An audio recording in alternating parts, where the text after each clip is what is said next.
part two of what I have been noticing about the media's coverage regarding anti-Semitic attacks. So let's get into the biggest one so far, Jersey City. He was 47, former military, believed to have followed a group known for anti-Semitism. She was 50 years old, neighbors say a one-time health aide, and we still don't know why they chose that specific store to kill those innocent people. Why did she do it? Law enforcement officials say Francine Graham had no known criminal record, and so far, no hateful rants have been found on her social media. So you're trying to tell me a 50-year-old black woman with no prior history of anything, one day out the blue, walks into a grocery store on Martin Luther King Boulevard. They keep saying that it's a Jewish neighborhood, but it was on Martin Luther King Boulevard. What does that tell you? She just woke up one day and decided, I'm going to tag along and shoot up the store. But him, yes. David Anderson had some past crimes, including a gun possession arrest. And law enforcement officials say he was also a member of the Black Hebrew Israelites, a small group considered anti-Semitic. You sometimes see them on streets yelling they are the only real Jews. So if the Hebrew Israelites say that they are the real Jews and they are Jews, how can this crime be anti-Semitic? Let's go further.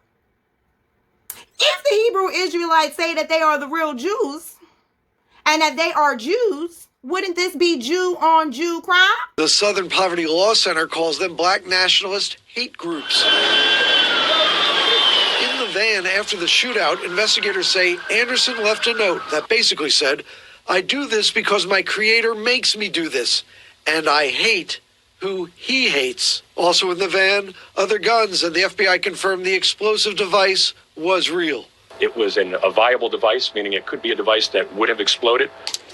Online, our sources point us to web postings where it's believed Anderson wrote, blacks are Jews and the Jewish are imposters. Law enforcement officials also believe he posted rants about hating police. Officials also confirmed Anderson and Graham were the key suspects in the killing of this livery driver whose body was found last weekend in Bayonne. Anderson and Graham are our prime suspects in the Bayonne Uber driver killing.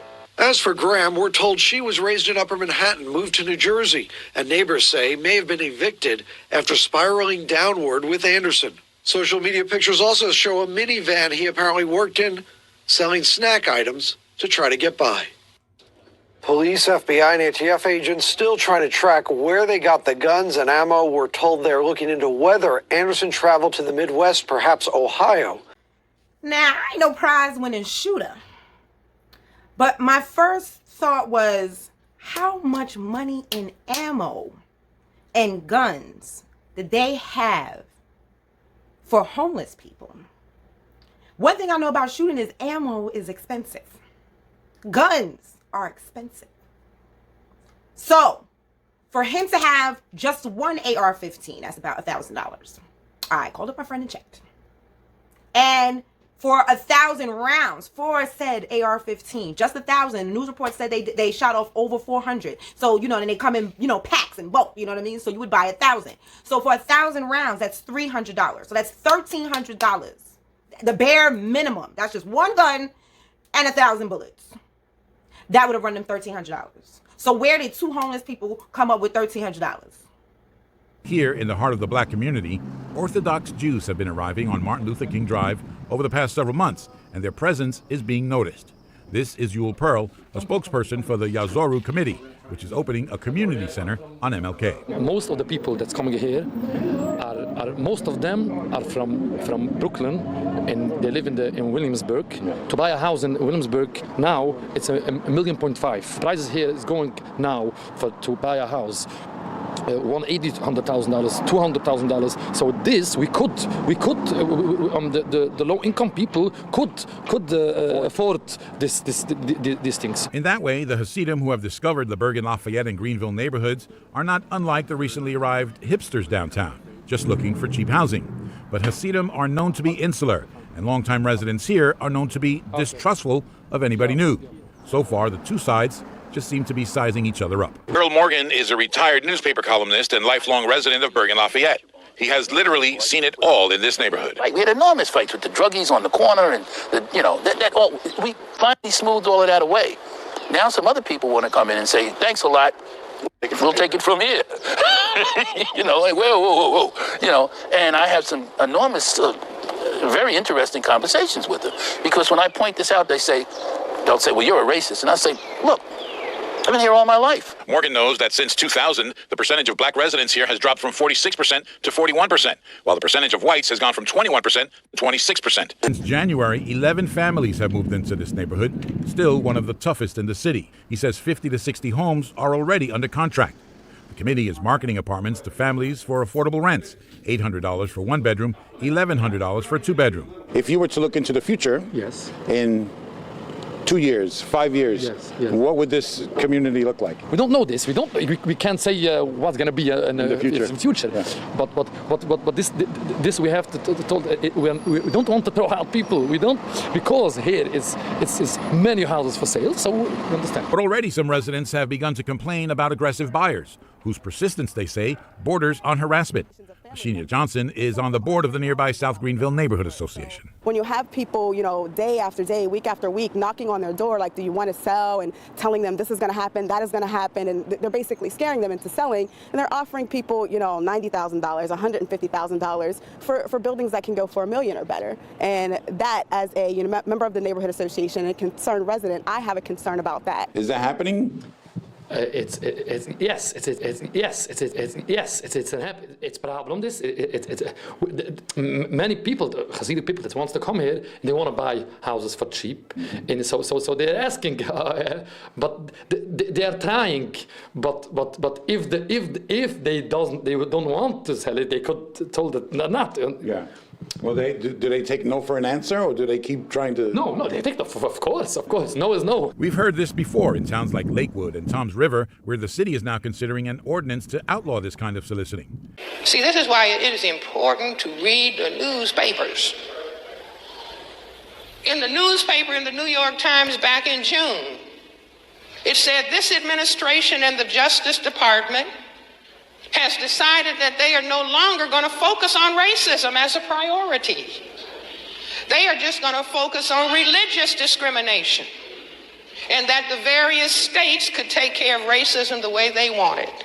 If there is no federal protection, which is what black people fought for decades, and they decide, no, we're going to set that aside. Well, that just said, do to black people what you want to do to black people. But today we're taking another historic action. In just a few moments, I'll sign an executive order to combat anti-Semitism. This action makes clear that Title VI of the Civil Rights Act. Jewish groups push back against police surge in wake of anti-Semitic attacks. New York Mayor Bill de Blasio's decision to up the police presence in multi-ethnic neighborhoods to combat the rise of anti-Semitic hate crimes has received pushback from liberal Jewish groups that say the measures will further divide communities. Over the weekend, de Blasio announced several new policing measures in response to 7 hate crimes in as many days, culminating with an attack on Muncie, New York, that left 5 members of an ultra-Orthodox community wounded after a knife-wielding assailant stormed a schizophrenic knife-wielding assailant stormed in the house of a rabbi. The measures include stepping up police patrols in neighborhoods including, get this, Borough Park, Midwood, Crown Heights, Bed-Stuy, and Williamsburg, as well as establishing community-based neighborhood safety coalitions overseen by the Office of Prevention of Hate Crimes. In addition, the city announced an increased NYPD presence at houses of worship during local events, 6 new surveillance towers, and additional security cameras will be installed throughout the neighborhoods. But the announcement drew pushback from some quarters, mindful of the police's often troubled relationship with African American and Latino communities, especially as additional policing is happening in neighborhoods where his predecessor's stop and frisk policies that he supposedly ran trying to stop. So understand, oh God, family, understand, Bill de Blasio supposedly ran, getting our votes, saying that he was going to stop and frisk. He did that. He incurred a lot of fucking pushback. The police turned their backs on him. It was a time where they was damn near refusing to be his detail. Everywhere he went, they literally got up, turned around, and turned their backs to him as he spoke. Now, he has an excuse to basically reinstitute stop and frisk, but without calling it stop and frisk. Instead, let's send the police into the very same fucking neighborhoods, none of which were involved in the stabbing or the shootout. But now, let's over-police them some more. It took him 5-6 years to fire the police officer. Let me finish reading.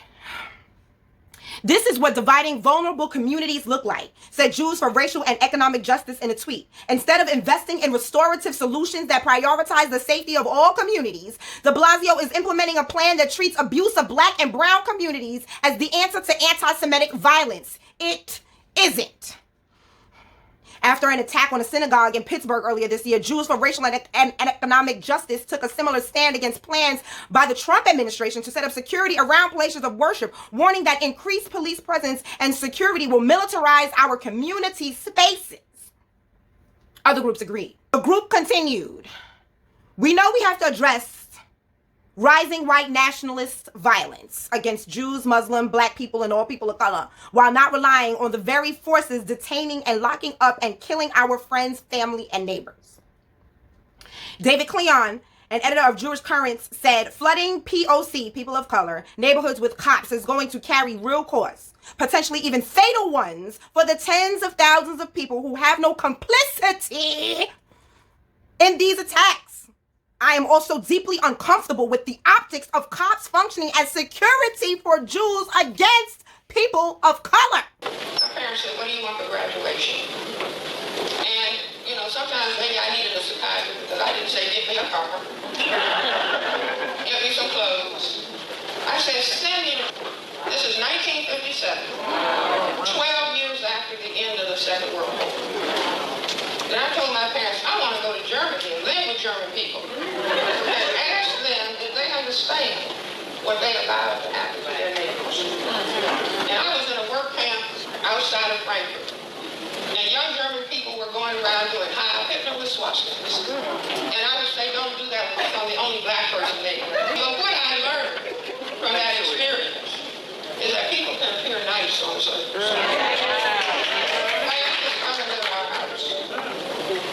But they will allow their neighbors to be killed under certain circumstances.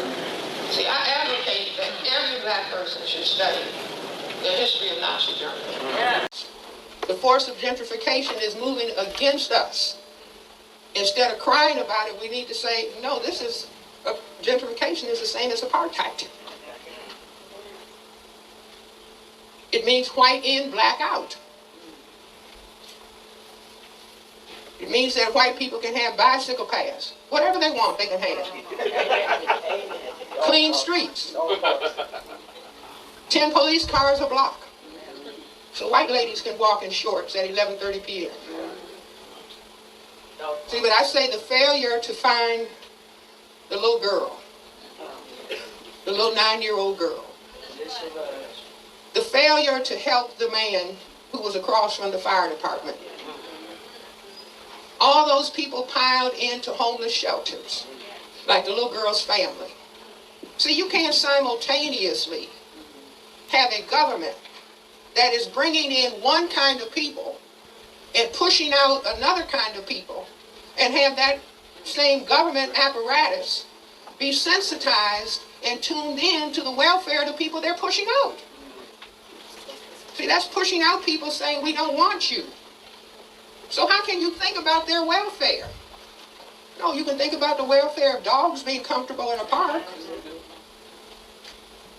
So let's wake up and think about it. It's no time to hate, just time to get tuned in and understand what the deal really is and speak to it. Speak to it. We don't need to be saying, I don't know why this is happening.